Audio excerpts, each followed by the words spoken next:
महाराष्ट्रात विधानसभा निवडणुकीच्या काळात 5 महिन्यात 39 लाख मतदारांची झालेली वाढ संशयास्पद असल्याचा आरोप काँग्रेसचे नेते राहुल गांधी यांनी केला होता।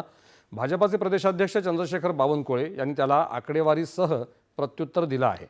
2009 साली लोकसभा निवडणूक आणि त्यानंतर 5 महिन्यांनी झालेल्या विधानसभा निवडणुकीच्या काळात 30 लाख मतदार वाढले होते असं आयोगाची तेव्हाची आकडेवारी सांगते। मग त्यावेळी सत्तेवर असलेल्या काँग्रेसनं घोटाळा केला होता का असा प्रश्न बावनकुळे यांनी विचारलाय। त्यावेळी काँग्रेसचा आयोगावर विश्वास होता की त्यावेळी काँग्रेस आयोगाशी युती होती असा टोलाही त्यांनी मारला आहे।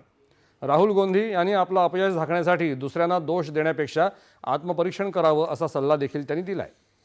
मतदारसंख्येतली वाढ निवडणूक आयोगानं सप्रमाण स्पष्ट मांडली आहे असं भाजपाचे नेते देवेंद्र फडणवीस यांनीही या मुद्द्यावर प्रसार माध्यमांशी बोलताना सांगितलं।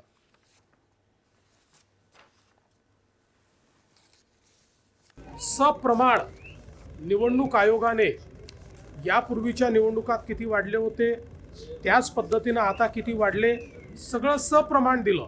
पण रोज खोटं बोलायचं ही एक सवय राहुल गांधींना लागलेली आहे, कारण ते स्वतःच्या मनाला समजवत आहेत। जोपर्यंत राहुल गांधी या ठिकाणी सत्य स्वीकारणार नाहीत, जोपर्यंत ते जागे होऊन जमिनीवर काम करणार नाहीत, तोपर्यंत त्यांच्या पक्षाला कुठलंही भवितव्य उरलेलं नाही।